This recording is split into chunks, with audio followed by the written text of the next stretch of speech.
sa ating sa mga misa po. At salamat po Sister Lodina po, narinig ko po kanina ang pinagdasal po ninyo ako. Maraming salamat. Okay. So narinig po natin ang ating ebanghelyo at ang ating unang pagbasa ngayong araw. Ang ganda po kasi connected po ang dalawang pagbasa po natin. Kasi una sa lahat, yung pong panahon po ng sa unang pagbasa, sa panahon po ng propeta ni si Osias, at ang sinasabi po dito na tinatawag ulit ng Panginoon ang kanyang bayan para magbalik loob sa kanya. Kasi nga po, during the time of the prophet Hosea, ito po yung time na sila po ay nasa ilalim ng pagsakop ng mga dayuhan. Nasa ilalim po sila ng dati during this time. They were conquered by the Assyrians. They were conquered by many other countries. So ano po talaga yun, lugmok na lugmok po ang pakiramdam ng bayan ng Israel during that time. Sa unang parte po ng pagbasa natin, sinabi ng ating Panginoon na kaya daw sila nasadlak sa ganung sitwasyon ay dahil sa kanilang mga kasalanan, particularly sa kanilang mga kayabangan. Ang kanilang number one guilt po kasi ay masyado silang nagtiwala lang sa kanilang sarili at hindi sila nagtiwala sa Panginoon. Kaya nga, ang unang tawag ng Panginoon ay magbalik loob kayo sa akin, di ba? Ibabalik ko lahat ng inyong mga nakaraan. Papagandahin ko ang inyong buhay, pero manatili kayo na magtitiwala sa aking wisdom. Yeah. At sa ating gospel naman po for today, ang ating Panginoong Jesus naman ay nagbibigay ng tagubilin sa kanyang mga apostoles. Particularly po, ang sinabi niya, "Behold, I am sending you out as sheep in the midst of wolves." So ano po ibig sabihin nun? Sabi ko nun, na talagang pinapadala ko kayo sa isang lugar na hindi talaga kaaya-aya. Okay? Ano ang sinasabi ng ating Panginoon dito? Sabi niya ganun, the world that awaits you is a very hostile world. So, kagaya nga ng sinabi ni Sister kanina na na hindi naman, ang buhay ng Kristiyano talaga ay bat-bat ng pasakit. Talagang noong tinawag tayo ng Panginoon, talagang hindi niya tayo tinawag for glory alone. Of course, that will be our destination. But definitely, the road to glory is filled with a lot of risks. It's filled with a lot of thorns. It's beset with a lot of challenges. So, it's a hostile world that awaits us. Di ba po? Kaya nga ang description ng ating Panginoon, ipinapadala ko kayo sa gitna ng mga asong gubat, gaya ng isang tupa. Okay? Ang point lang ba dito ay para ipakita ang difference ng tupa at ng wolves. Hindi po. Ang ano po dito kasi, ang pinaka-emphasis kasi dito, tayo ay tinatawag ng Diyos para maging tupa. Kagaya nga po nung sinabi doon sa Prophet Hosea, ang number one kasalanan kasi ng Israel kaya sa bumagsak ay dahil sa kanyang kayabangan. Kaya this time, nung ipinapadala ng ating Panginoon ang kanyang mga apostoles, sinasabi niya na maging meek and humble kayo, maging meek and gentle, kagaya ng mga buhay. Bakit? Kasi, di ba, ang nagpabagsak sa Israel ang kanilang kayabangan dahil masyado silang tiwala sa kanilang sarili. Pero ngayon, ang gusto ng ating Panginoon ay magtiwala tayo sa Kanya. Ipapadala niya tayo sa gera, ipapadala niya tayo sa austerity, pero ang sinasabi niya, manatili kayong meek and humble, kagaya ng isang tupa. Bakit? Ang tupa ay hindi lumalaban. Ang tupa ay hindi talaga predatory animal. Sila talaga sa lahat ng mga hayop sa buong mundo, sila yung pinakahalos walang kalaban-laban. Sila yung lagi na lang talo sa kahit ang laban sa ibang hayop. So anong wisdom dito? Anong gustong palabasin ng ating Panginoon? Hostile ang environment. Bakit kailangan hindi tayo lumaban? Kasi nga ang laban ay sa ating Panginoon. Kagaya ng tupa, ang tupa ay lagi lamang nagtitiwala sa kanyang shepherd, sa kanyang pastor. Na kahit saan nandun ang pastor, doon siya lagi nandun, doon siya lumalapit. Hindi siya lumalayo sa kanyang pastor dahil sa the minute na lumayo siya, pwede siyang kainin ng mga wolves, pwede siyang kainin ng ibang hayop. Pero habang nandoon ang pastol na nagbabantay sa kanya, mananatili ang kanyang kaligtasan. And so this is the quality that the Lord asked from us.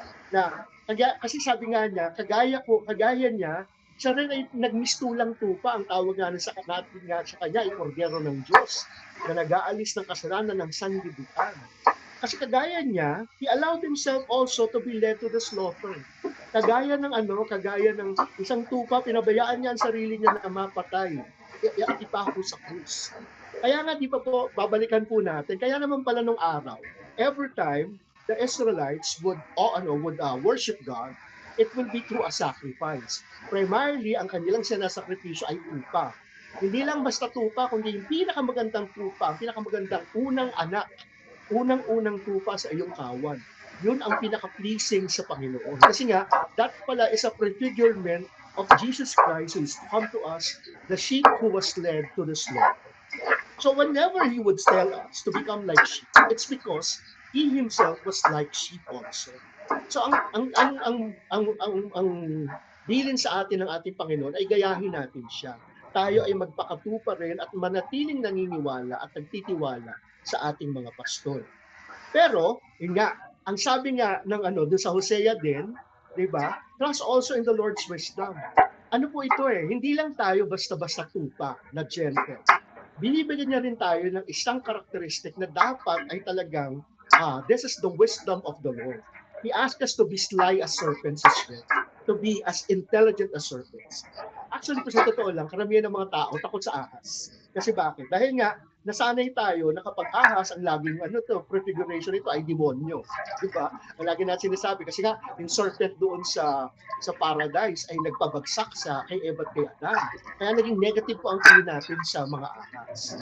Para alam niyo po kung tutuusin, even in biology, sa scientists will tell us that the snake actually is a very good animal. Okay? Ano po talaga siya It's hindi naman po siya gagawin ng Diyos for no reason. Actually, ang ahas po talaga kasi lumalaban lang yan kapag feeling niya endangered siya. Pero most of the time, umiiwas po lagi yan sa gulong. Kaya makikita niyo po, pag may ahas, lagi po yan lumalayo. Di ba?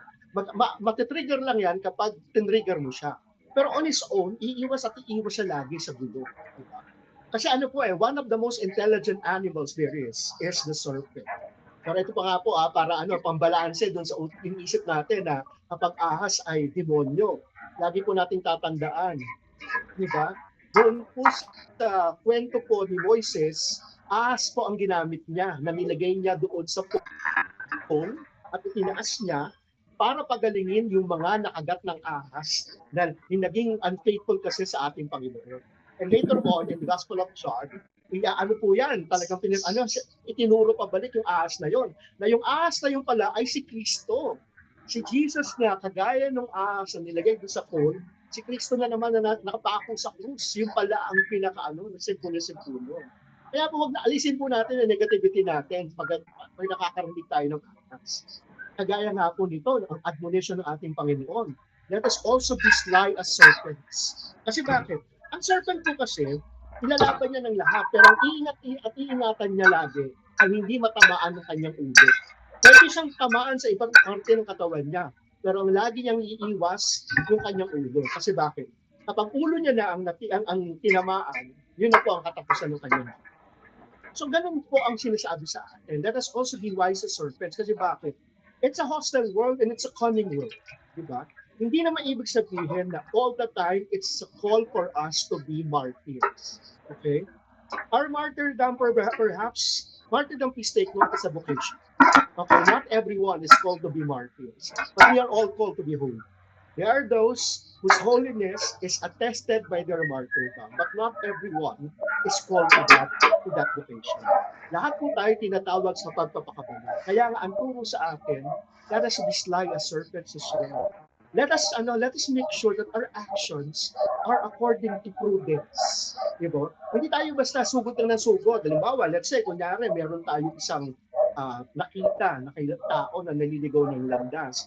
Huwag natin isipin agad na tayo ang sinugod ng Panginoon para pangaralan itong tao ito. Kasi mamaya po, hindi naman pala pangaral ang kailangan niya. Kasi minsan may ganun tayong tendency. Ang feeling natin, basta ginamitan natin ang Word of God, that is already the solution to all the problems.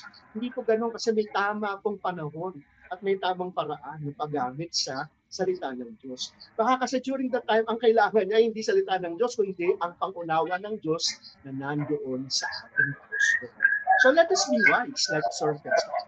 Ang employee natin ay ang hinihintay at ang kinakailangan ng panahon. Pero yun nga, sabi nga, hindi naman tayo kailangan maging totally sly as serpents. Dinalaan siya ng ating Panginoon. Binigyan niya tayo ng isa pang characteristics. Be wise as serpents, however, be innocent as doves as well. Huwag natin kakalimutan na tayo pa rin ay tinatawag ng Diyos para sa kababaang loob. Ano po ba ang trait ng isang dove? Ang isang dove po kasi, ang kalapate, very faithful. Kasi tinayo po, sa lahat ng ibon, di ba po, sila yung pwede mo pakawalan, kahit sa probinsya mo siya pakawalan, babalik at babalik siya dun sa bahay niyo. Di ba po? Ako yung kapatid ko dati, hindi ko matindihan ng bata ako, hindi ko siya maintindihan na bakit pupunta pa sila ng probinsya para lang magpalipad ng kalapate. Yung pala, ano yun, kasi parang contest yun. Kung sino yung unang kalapate na makakauwi doon sa bahay, yun ang panalo sa kanilang contest. Kasi ganun ka-faithful ang mga kalapate. They all, ang tawag nga sa kanila, mga homing pigeons. Kasi they will always go back to their master. They will always go back to their homes. Kaya parang sa atin din, yung din ang admonishment ng ating Panginoon sa atin. Oo, sige, maging ano ka, maging kasing talino ka ng ahas, pero panatilihin mo pa rin ang iyong pagiging kalapate, ang iyong loyalty sa ating Panginoon. Let us always trust His ways. Kasi minsan we have the tendency, kagaya nga na naging kamalian ng Israel, na gamitin lamang yung ating kagalingan. Kasi ang kagalingan naman talaga natin ay galing din naman sa Diyos. Kaya meron tayong tendency di gamitin ito. Pero ang sabi nga ng Diyos, kailangan balansehin mo. Ang kagalingan na iyan ay hindi nang galing sa iyo. Yan ay pinahiram lamang. Kaya dapat mong gamitin sa maayos. At gamitin mo according to the dictates of the Lord. Diba? Ang sabi niya lagi, be on your guard. Diba? Kasi bantayan mo hindi lamang ang iyong paligid, kasi kundi pati na rin ang iyong sarili. Kasi baka mamaya ay masyado kang bumibilib sa sarili mo at talagang nakakalimutan mo na ikaw nga pala ay tupa na dapat nagtitiwala dun sa iyong pastol. Di ba po? Kaya yan. Sabi nga ng ating Panginoon, beware of men for they will hand you over to their councils and flog you in their synagogues. Actually nga po, ang sabi po niyang ganun eh. Even, minsan nga, ultimo kamag-anak pa mismo natin, yung malalapit sa puso natin, sila pa ang magpapahamak sa atin. Diba?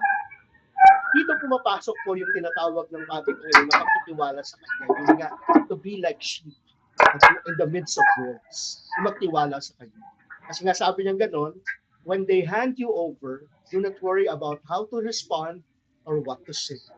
In that hour, you will be given what to say. Ito po in that hour, during that time, in that very moment. So hindi po ito yung tipong talagang alam mo na kagad, kaya masyado ka sigurado, di ba? Ito po kasi yung, dito po pumasok po kasi yung pananampalataya, yung magugulat ka na sa panahon na akiling mo helpless ka, it was actually in your helplessness that the Lord responds, that the Lord comes. Kaya nga, minsan nakakatuwa, parang, sabi Panginoon, nandiyan ka pala talaga sa tabi ko talaga at hindi mo ako iniiwan. Kaya mas lalo tayong bumibilib sa ating Panginoon. Kasi nga sabi yung gano'n, the Holy Spirit will come upon you and will be with you and provide you with the things that you would say. Diba? Kaya lagi po tayo magtitiwala sa ating Panginoon. Okay? Ito nga po yung sinasabi din dito sa ating Ebanghelyo. Hindi lahat ng kinakausap mo ay maniniwala sa iyo. Kailangan talaga, we also practice due diligence. Okay? Kasi minsan baka hindi ikaw yung pinadala ng Diyos talaga para dun sa specific na mission na yun. And we have to acknowledge that we have to give way to the Lord's wisdom, to the Lord's plan. Kaya nga sabi nga nun, dun sa if they persecute you in the city, flee to the other. Kasi baka mamaya hindi yun ang mission mo ay sa iba. Diba? Kaya ano po yan, it takes wisdom to be able to decipher that, to be able to really realize what the Lord wants us to do. Ang classic example po nitong ating pinag-uusapan ay si St. Paul. Si St. Paul po kasi, siya po yung apostoles ni Cristo na hindi niya nakasama during the public ministry. Si St. Paul po came late. Actually, he became an apostle right after Jesus was already ascended into heaven. Pero kahit na hindi sila nagkasama, Paul is considered one of the greatest apostles. Actually nga po, hinihilera siya kay San Pedro, the Prince of the Apostles, ang pinaka-head ng mga apostles. Sila po yung laging magkasama, Peter and Paul. Di ba po? At tatapos lang po ng piyesta nila. Ano po ba ang kwento ni St. Paul? Di ba po si St. Paul ay number 1 na persecutor ng mga mga Kristiyano. Dahil sa kanya, napahamak ang maraming Kristiyano ng panahon ng persecution of the Christians. Pero he was converted. Okay? Si Saint Paul po kasi ay napakatalino. Siya po kasi aral na aral sa buhay ng mga Hudyo. Talaga ano po siya, very very learned po siya. Ano nga po siya he is a Pharisee. Okay? Kaya ano po siya, matalino. So, kung tutuusin, siya po talaga yung number one candidate talaga na maging preacher. At yun naman po talaga yung kanyang naging sterling quality simbahan. He was a great preacher. However, dahil po sa kanyang background, siya po talaga ay hindi pinagkakatiwalaan ng mga Hudyo na Kristiyano during that time. Malay niyo po, Kristiyano na po itong mga to ha. Natanggap na ng mga taong ito ang Espiritu Santo and yet they cannot recognize the talent of Saint Paul. They were very hostile to Saint Paul. Kasi mas natatandaan nila, hindi na narinig yung sinasabi niya. Ang natatandaan lang yung record niya na siya ay nagpahamak sa napakaraming Kristiyano. Kaya nga po, there was even a time that they tried to kill him, that they tried to assassinate him. Imagine niyo po yan, ha? And these are the very people po of the church during that time, di ba? Kaya nga po, ang nangyari, dahil dito, nagtataka si St. Paul, talented naman ako, tama naman ang aking sinasabi, pero bakit hindi nila ako pinapakinggan? Ito nga po, dito pumapasok yung sinasabi ko sa inyo kanina na siguro hindi po siya ang nararapat doon sa Israel. Kaya po, try as he might, talagang inubos siya ang talent niya, pero nung hindi siya tinatanggap, napilitan po siyang lumayo. At ang paglayo po niya, doon po siya nakarating sa labas ng Israel. At ang mga nakausap niya ay ang mga hentil, yung mga hindi niya naniniwala man lang kay Yahweh. Yung talaga, of course, syempre, malay niyo po, yung mga taga-Israel, ang mga Hudyo, naniniwala sila kay Yahweh. Kaya ayun ang jumping board para ma-introduce nila ang Panginoong Jesucristo sa kanila. Pero this time, ang kausap po ni St. Paul, mga tao wala talaga background kay Yahweh. Mga taong ang sinasamba ay mga idols. Mga taong mga sinasamba ay ibang mga Diyos-Diyosan. So paano po naging effective si St. Paul sa kanila? Diba? Oh. Ang nangyari po kasi nung nandun siya doon sa Athens, at nakita niya ang dami-dami, halos lahat ng aspeto ng buhay ng tao, lagi silang may Diyos. May God of agriculture, may God of schools, may God of wisdom, may God of everything. Yan po, yung party ng of the gods that of Greece, di ba po, sila Zeus, sila Aphrodite, sila Ares, and all. Lahat ng aspeto may Diyos. Actually nga po, sa totoo lang, lahat ng aspeto ng buhay ay may Diyos sila, na pati nga yung nag-dedicate sila ng isang altar para doon sa Diyos na hindi nila kilala. Okay? Kasi sabing ganun lahat ng alam nila may Diyos, di ba? May particular na deity. Pero naisip din ng mga Hudyo, paano naman yung hindi natin maarok, di ba, na Diyos, yung the unknown God. So maglagay din tayo ng altar para sa kanya. Kaya makita ito ni St. Paul doon sa Athens, ginamit niya ito para i-introduce ang Diyos na totoo. And because of this, he was able to attract people. At alam niyo po ba, because of this, talaga nakita, sumikat na husto si St. Paul among the Gentiles. Di ba po? Actually nga po, it was actually one of God's plans. Bakit? Originally, they thought that Christianity was only for those people who are children of Israel. But later on, they realized that it was necessary for them to go out to the Gentiles, to those who do not know the God that they know. And because of this, ito po yung naging daan para talagang sumabog ang Kristyanismo sa buong mundo. Kung hindi nakinig si St. Paul sa wisdom ng Diyos, sa plano ng Diyos, pinilit niya yung kanyang sarili, ay, talented ako, dapat tanggapin niyo ako, dapat pakinggan niyo ako. Kung hindi siya nagtumanggap ng pagkatalo, kung hindi siya nagpakumbaba, kung hindi siya naging sheep na nagpakumbaba sa kanyang pastor, hindi po yayabong ang ating simbahan.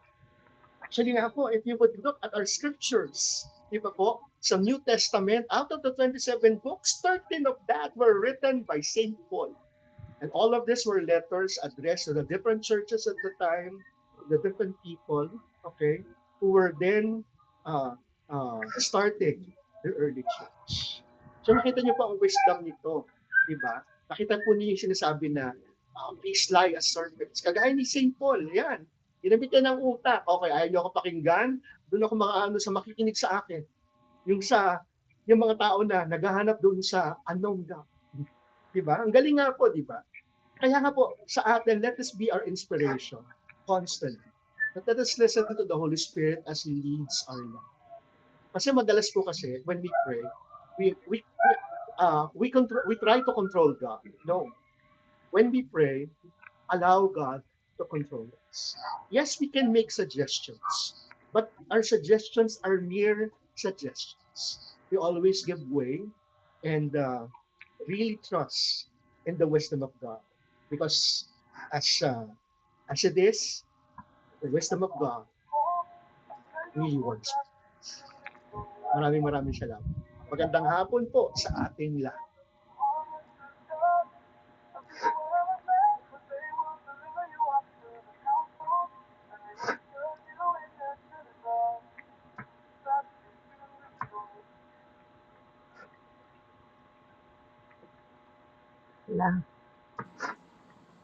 Salamat po, Brother J po. Magandang hapon. May oras pa po ba kayo? Yes po, meron pa po. Sige po mga kapatid, gustong mag-tanong kay Brother J po o mag-hayag ng mga natutunan natin sa mga magagandang sinabi ni Brother J po. Sige po mga kapatid, habang may oras si Brother J po.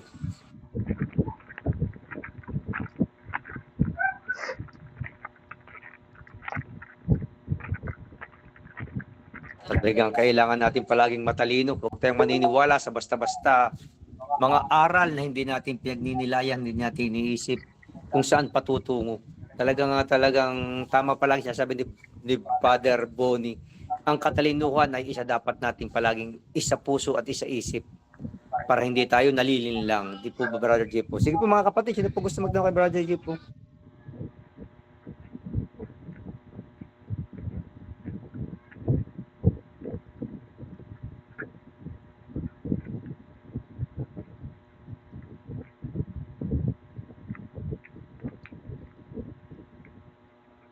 Kang nagninilay-nilay, mag-Brother J po ang ating mga kasamahan. Oo nga po. Talagang walang make us alam. Ayan po. Talaga pinapractice na po nila agad. Ako po, kuya. Ayan, Sister Pel Idol. Sister Peli, na-miss kita. Ilang beses po ako nandito na hindi ko kayo nadinig. Hindi pagka minsan po ganyan, bro. Minsan po may panahon ng pananahimik, may panahon ng pagsasalita. Hindi nakakataon po na, ay bro, pagka ganyan po, maaga po ako napasok, pagka po Biyernes. Iba't iba po ang aking work sa araw-araw eh. Iba't iba. May 2 o 3 beses ko na po yata kayo hindi nadidinig. Hindi. Siguro isa lang po. Every other Friday po ako dito eh. Kaya lumalabas pa 1 month na tayo hindi nagkikita. Mabuti naman po't namimiss niyo ako. Salamat po, bro. Bro, kanina maganda po yung inyo dahil nga po tayo mga Pilipino, nakasanayan natin yung salitang ahas, ibig sabihin traidor. Ano po, traidor na asawa, traidor na kaibigan. Pero kung tutuusin po yung sinasabi nga po na nabasa ko yung ahas na natural na ahas, yung hayop, nakuha po talaga yung kanyang survival instinct, hindi naman po siya mangangagat pag hindi ninapakan pag hindi natapakan. At saka bro, ang pinakamahalaga, yung hindi pupunta sa gubat, hindi naman makakagat ng ahas, wala namang ahas dito sa kabayanan ang pinakamatinding dapat ingatan talaga, yung sabi nga po ninyo ay ingatan din ang sarili, ay di nga po mag-ingat dahil nga po, aminin na natin talaga na may mga tao talaga na hindi natin alam. Sabi nga, looks can be deceiving. Bro? Looks can be deceiving. Kaya po talagang yung talagang wisdom na galing sa Panginoon. Ngayon po bro, ako po yun lang po doon. Ako po meron pang bubuksan dito na maganda para din po alam niyo po bro. Wala. Feel ko lang pong buksan ngayon. Kwento lang po ito, kwento ng kung paano po magtiwala sa Panginoon. Dahil ako po bro, may isa pong anak, 42 years old na po siya, dahil nga po siya na. po? 42 na po. Grabe. Ilang taon po kayo nung 12? Nung nanganak po ako, nung sinilang ko po siya, bago po ako mag-18, ang sa halip ng iba'y magdidibo, ako po nagbe-breastfeeding na. Ganun katindi. Ganyan po, tapos yung ama po niya, 33 years old. So yung pong isang anak na yan, pinalayaw ng ama, pinalayaw din ng ina. Dahil ako timatagal nang narito. So kung ano yung aking kayang ibigay, nahigit pa sa kaya, dahil ako naman po hindi ganun kalaki yung trabaho, may asma nga po ako. So for short, bro, ito po hindi paninira. Lagi po itong sinasabi, dahil nga po, ang anak ko yung nag-worker dito, nag-worship. Siya rin lagi nagsasabi, ang ina ko yung masipag, hindi ako ginugutom. So for short, maalawang buhay. Ayan po, kung hindi man mayaman, maalawang buhay. So nakasanayan na po niya, bro. Yan, Pero sabi ko lately, hindi na ito tama dahil nang isipin ninyo yun, napagod na rin po ako. Sabi ko, pagod na ako sa iyo. Sa loob dahil pinaalalahanan ko po nga lagi, dahil siya po unwed mom, tapos maalawan din po yung buhay ng ama, siya yung nag-aasikaso sa anak. So wala po siyang iniintindi. Sabihin na natin bro, when it comes sa pera, hindi siya nag-iintindi sa bata. Thanks God, good provider ang ama. Pero yung ama pinag-asawa na. Dahil nga po nag-asawa siya. Pero si Tuti 15 years old, nung bali yung pong ama ay mga 6 years ago, nagpakasal na. Habi ko ganyan. Napagod na ako bro, sa paalala lagi, hindi tayo mayaman. Sabi ko ako lang yung dahil ang kanyang ama patay na, wala kang asawa. So, ang kauna-unahan mo dapat tulungan ay ang sarili mo. Siya po'y kapitana hanggang December. At sa loob ng mahabang panahon, nagpunta na nga po ako kay St. Francis Assisi. Nagtanong na ako sa amin, humingin ako ng tulong sa aming spiritual director, tulungan naman niyo ako. So sabi ko sa kanya, dahil tuwan-tuwa po magkapitan, okay, tuwa. Sabi ko ganito, nagbigay ako ng ultimatum sa kanya. Sabi ko sa kanya, ikaw ay kinakailangan maghanap buhay na ikakap ko yung allowance ko, babawasan ko. Ngayon, sabi ko ganito, kung ikaw nakakatulong sa mga kabarangay na hingi ng tulong, kaya kakunti yung bayaran sa hospital bill, sabi ko ganito, mag-usap tayo ng makulat ako, sabi ko sa'yo, pagod na ako ha. Alam mo, salitang pagod. Humingi ka ng tulong din sa hinihingan mo ng tulong. Kung paano nakakatulong ka sa kabarangay mo, unahan mo tulungan na yung sarili mo. Tapos naghingi sa akin ng sorry bro, ng patawarin daw siya sa kanyang mga pagkukulang. Sabi ko, oo, dahil ang una mong pagkukulang, kulang ka ng malasakit sa akin. Matanda na ako dito sa abroad. Naintindihan mo ba yun? Na ikaw lagi, yung sabihin ko, dapat alam mo yun, kulang ka ng malasakit. So pag ikaw halimbawa ay nagsikap, na mag-asikaso kahit malang kaunting bayarin para makatulong sa akin. Una sa sarili mo, di ba sarap mabuhay na ikaw ay nabubuhay independent? Na hindi ka nakaasa sa akin at sa pamilya ko. Di ba sarap nun? Hindi mo ba nais maranasan yun? Sabi kong ganyan. Tapos sabi niya opo ma'am, tatapusin ko lang ang termino. Tapos ako, sabi ko, aasahan ko yan ha. Bibigyan kita ng pagkakataon kung paano binibigyan din ako ng Panginoon ng pagkakataon sa bawat pagkakataong aking pagkukulang at pagkakasala. Hindi yung pumbro ang aking kwento sa inyo. Kasama po natin sa dito, di ba po? Opo, kahapon nga nag-worship silang wagas na wagas Sabi ko ganito, lagi mo sinasabi sa Facebook mo, servant ka ni God. Paano na nakakamit ako ba yun sa sarili mo? Hindi mo, subukan mo lang, mararanasan mo ang sarap ng pakiramdam na ikaw independent. May lakas ka, nag-i-sports. Ibig sabihin, may lakas kang physical, wala kang sakit, wala kang asma, wala kang may lakas ka, may kakayahan ka na ikaw ay maghanap buhay para sa sarili mo. Dahil ikay 42 years ko nang tinulungan ha. Wala na akong guilt kung ikat ko yung allowance mo ha. Higit pa sa dapat kung tayo mayaman, ay di sige, gawin mo maibigan mo, di happy pa ako. Dahil napapahappy pa kita. Pero alalahanin mo para sa sarili mo yan. Ang anak mo, 15 years old na, hindi mo sigurado. Hindi natin hawak ang buhay ng ama niya, may kakayahan laging tumulong. Hindi mo ba naiisip yan, pagod na akong sabihan ka ha? 20 years na, pagod na ako. E di yan po, Brother G po ang akin. Pag kailangan, talagang kailangan na matagal na parang hindi nagre-rehistro. Pero sabi, ma'am, sige po. Sige ma'am, sige. Sabi ko, Lord, pagkatapos bro, kaya po kay kumilos na ng ganito, naapektuhan yung paglilingkod ko nananakaw yung saya at galak sa puso ko. Nakakain siya ng napapagod na ako. So, bro, alam mo yung salitang pagod? Hindi galit, pagod. Ano bang ginagawa ng taong pagod para mabuhay at hindi mautas? Hindi para magpahinga. Pero siyempre, bro, sa tunay lang, hindi ko naman matitis pag wala kang kainin. Hindi naman ako papayag ng ganyan, di ba bro? Hindi naman. Ang sa akin lang, kinakailangan siya talagang matauhan Aba, hindi ka naging may ina. Kung tayo mayaman, bro, ulitin ko ha. Pero kahit, bro, ang mayayaman, lalong masisipag, di ka?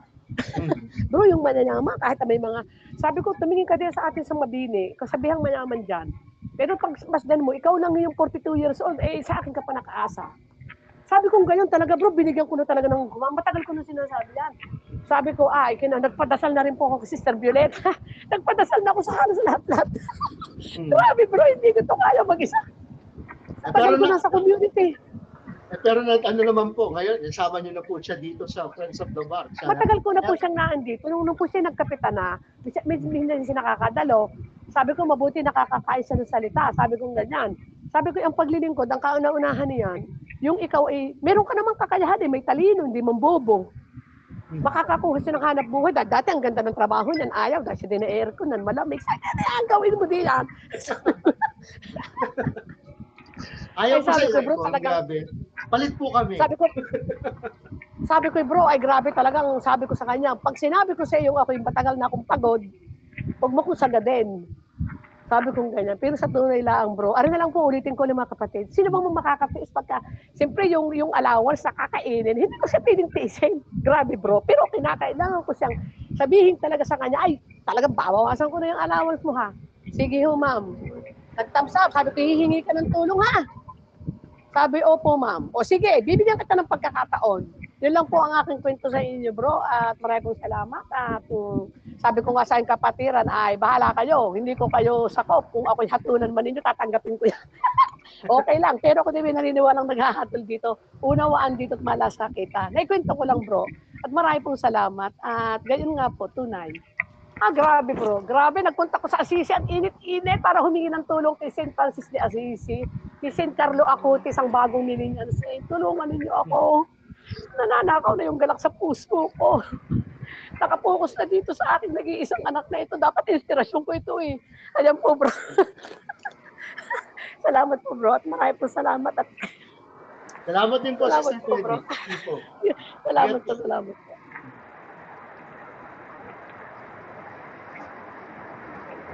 Salamat, Sister Pel. Talaga naman. Sabi nga yung dalamhati ng isang ina ay walang katapusan. Talaga ganyan pag-ibig ng isang ina sa isang anak. Hindi bali ang tatay at medyo nakakatistis pa. Yung ina ay talaga namang hindi kayang tiisin. Maraming salita. Pero sabi nga kulang sa gawa dahil sa pagmamahal. Amen. Sabi nga po ng aming pari, Brother G po, ito na lang, tough love, tough, T-O-U-G-H. Pag kailangan, gawin na. Dahil kailan pa. Mama mia, bro. Salamat. Diba? Tsaka nagawa niyo naman po, Sister Telly, na matagal na panahon. Panahon na po na para matutunan. Kaya nga wala po akong guilt na, bro. Wala na po akong guilt. Dahil hindi naman po habang buhay na nandun kayo. Diba? Ay, kaya nga po eh. Salamat po sa... Amen, amen. Sino pa ang gustong magbahagi? Mga kapatid. Mga pakaranasan natin sa buhay, ng mga pagsisikap o mga pagsubok na dumadating sa atin para naman mapayuhan tayo ni Brother Gilpo kung ano talagang nararapat at alam naman nating maraming nalalaman pagtungkol sa pagpupuri at pag-ibig ng ating Panginoong Hesus Kristo, ang ating kapatid. Sige po mga kapatid. Natawa naman ako sinabi ni Brother Grover, napakarami kong nalalaman. Kasi po may joke po kami na running joke. Parang ano sabi po nila gano'n. Ayan, dami-dami alam niya. Pwede na siya patumba. Hindi ko pa ganun daw eh. Pag napakarami na lang, pwede ka patumba na. Para hindi na mailabas natin, Brother Gilpo. Sige po mga kapatid. Sino pa ba gustong magpahayag? At para kung wala na, tayo mga mahal kay Brother Gilpo, wala naman natin palagi rin busy yan.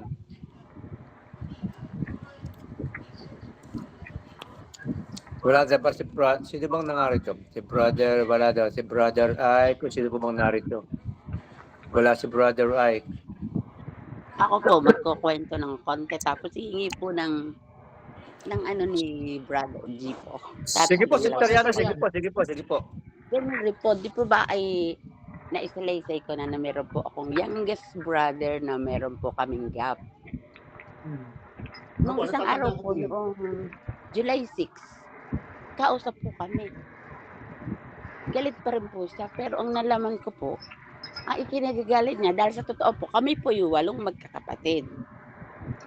meron pong ako po mula sa youngest ako po ay pantatlo. Pero do'n po sa family namin, especially po ang mga yung youngest po tsaka yung isa ko at yung sumunod sa panganay, nagpunta po sa Italy. Ako po yung naging final say sa lahat po ng para po yung natitirang kabuhayan po ng aming ama. Pero yung pinalaman ko po, nakikigalit po pala niya sa akin. Ako po yung naging tagapasya ng paghahati-hati at saka ng kung ano-ano pa. Parang hindi po siya kinonsulta, isa po yung bunso. Ay lahat po naman ng kapatid ko ay pumayag. Siya po hindi, ngayon ko lang po nalaman, yung palagi nagagalit po. Pero sabi ko, o sige, humingi po akong tawad. Pasensya na kung ganun. Pero please, patawarin mo ako at kalimutan na natin. Sabi ko po ganun. Hindi pa rin po, galit pa rin po. Sabi ko, siya, siguro mas maganda. Magkita na lang kami ng personal mula paa hanggang ulo. Kahit ako'y mas bata, tanggapin ko. Murahin niya ako mula paa hanggang ulo para lang mahukay o matanggal yung sama ng loob niya. Ay di yun na lang po ang pinagpipray ko dahil hindi pa rin po nakikipag-usap. Ay di, tanong ko po lang, Brother G po, ako po ba talaga malaking nagawang kasalanan? Yun lang po. Pero salamat sa Diyos po, hindi ko po naman napipil. Hindi po ako guilty, wala na po akong sama ng loob, wala po akong galit, mahal ko po siya. Yun lang. Mr. Liana, kasi kung tutuusin naman kasi talaga, yung whether, ang guilt naman po kasi natin, talagang tayo rin naman po kasi makakaalam. Kasi alam naman po natin kung may nagawa tayo o wala, di ba po? Kung ang sa puso po natin talaga ay wala naman talaga tayong ginawang masama, and yet nagagalit po yung ibang tao sa atin. Yun po yung sinasabi sa Ebanghelyo po ngayon na talagang hindi ka talaga matatanggap ng lahat. Pero ang dapat po talaga, magtiwala lang tayo sa ating pastor.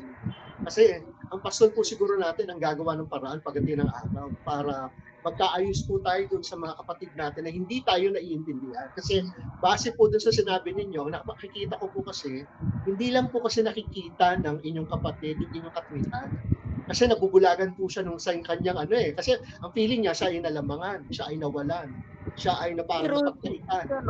Brother G po, Opo. sa totoo lang po, nangyari lang po yun na nagkameron siya ng ganong ugali. Noon po siya ay nagkameron po ng wife. Yun lang po. Pero yung wife po niya, hindi naman po sa pagmamarites. Hindi rin po kabati lahat ng kapatid sa kaniyang side. Ayun po ngayon, yung kapatid po namin yun, sanggang dikit po talaga kami. Ngayon po, hindi ko po talaga kaya po yun nangyari po dito po ako malimit sa tuwi. Yung tinitiran ko po doon, yun po ay kanya. Na yun po ay binili ko ang lote. 1989, binata pa po siya. Pero nung siya nag-asawa, napagawaan po namin yun ng bahay, siya binata pa rin. Niligay po sa pangalan nila. Pinrentahan po, kaya po ako napaalis doon. Yun po ang pangyari. Ibig ko po sabihin, totally, hindi naman po talaga dapat ganun dahil lahat po ng yung pong mga properties niya, wala po sila. Ako po talaga yung nakabili, napagawa ng building. Sa pamagitan po dahil ako nga po yung lumpo, pero ako po yung nakatapos ng college, hindi, ako po yung ginawa nilang parang tontong. Ibig ko po sabihin, hindi ko naman po yung binabawi, ako po yung masaya. Hinahanap ko lang po, sana naman, huwag naman gayong katindi ang galit dahil ako naman po ay nakatulong. Yun lang po ang hinahanap ko. Bakit hindi po niya ako maunawaan? Na marami pa rin po naman siyang property. Talagang higit pa doon sa kanyang sinasabi. Mas madami pa po. Yan po. Mas maano nga po siya, mayaman po siya, wala po siyang anak. Pero ganun po siya. Kaya po ako naman po ay naaawa sa iba kong kapatid at ako dahil naaawa po sa akin ng mga yun, dahil sa akin po nakabuntong yung galit ng ginawa kong pagpapasya sa pamilya namin. Pero kung hindi po naman ako nagpapasya, kahit po sa kabuhayan niya, wala po sila talagang kabuhayan na ganong kaganda. Kaya ang hanap ko, sabi ko, wala akong hinahanap. Kundi pagmamahal lamang at pangunawa, yun lang, wala na pong iba. Kaya po, ipanalangin po natin, Sister Liana, kasi hindi po natin control. ano po ang nakikita ko po kasi base sa kwento nyo napang lalabuan siya ng paningin. Medyo nabubulagan po siya ng mga sarili niyang issues. Kaya po ang tingin niya sa bagay ay taliwas sa kung ano man po yung nangyayari. Pero ano po yan dadating po ang araw siguro magkakaliwanag din po. So, bahala na po ang ating pastor. Aawa po ako sa kanya, Brother G po, dahil po, para po lagi pong galit sa mundo. Gusto ko naman po siya na maging masaya. Ako po, kahit po ako ganiri, masaya naman po ako. Hindi naman ako naghahanap ng Sister Yana, may tanong po ako. May asawa po ba yung kapatid? Meron daw po. Ay yun, ang pagminsan na hindi ang desisyon ng kapatid mo, maaaring dahil siya nung asawa niya at ang nagdesisyon asawa niya, may mga ganyang pangyayari na hindi natin nalalaman.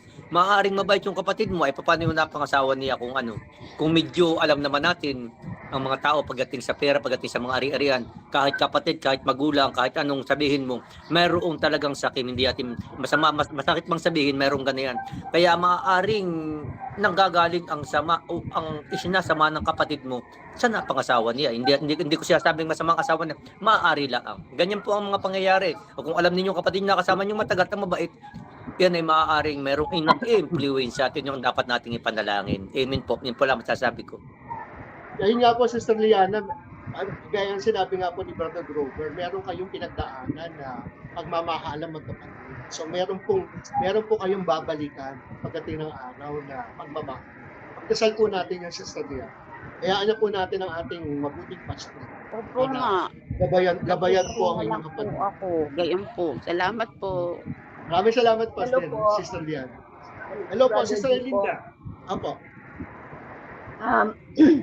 Meron po akong yung gustong ibigay na suggestion kay Sister Rihanna.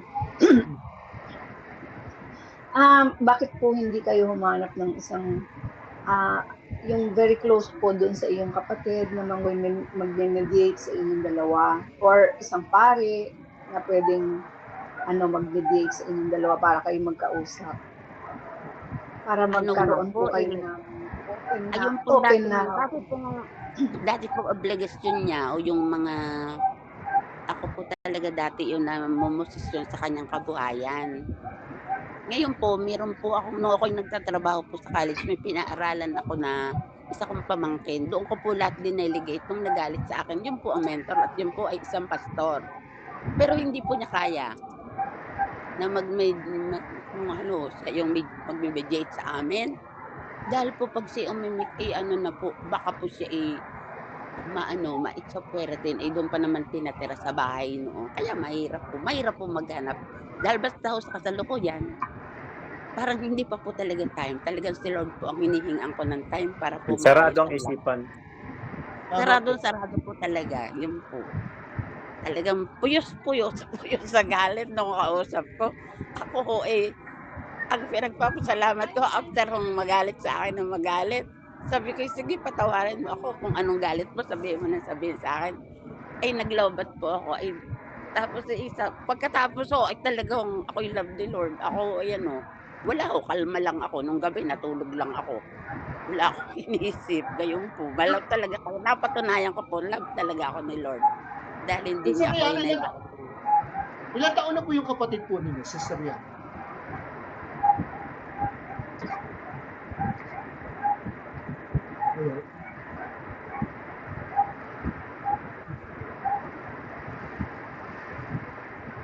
Tama, Sister Yana. Sister Peli Moker, baka po kayo may dadagdag at para naman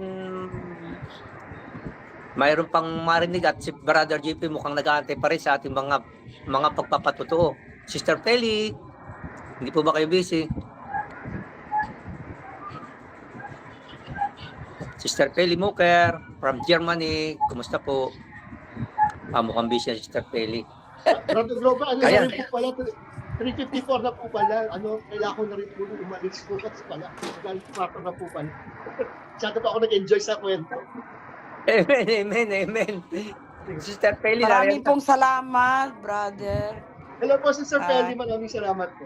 Apo, may tanong po Salamat kayo? lang po ako kasi ako po kasi ngayon nag-alaga sa aking asawa, kaya pagising ng umaga, naayos na yung mga ano niya, nilinis, tapos, ayan nga, kaya, ang sobrang init ngayon, kaya, naku, Friday kasi ngayon, kaya maraming pong trabaho. Iba po dito sa Germany, wala pong ibang makatulong sa atin, kaya tayong lahat. Salamat sa Diyos na binigay niya ako ng ng magandang katawan. At yan po ang isang biyaya ng Panginoon. Kaya daming trabaho pero trust na lang sa Panginoon at yun. Marami pong salamat sa lahat sa ating Panginoon sa oras na ito kasi puno po akong basang-basa sa pawis. Thank you po at glory to God. Glory to God po, Sister Pelly. Maraming salamat. So, Salamat magpapaalam po. ako. Sige po. Maraming Brother J po. Maraming Maraming salamat salamat. Ingat po. God bless po sa always lahat. pala. Thank you po. Bye-bye po. Sige po mga kapatid, sino pa po ang gustong magbahagi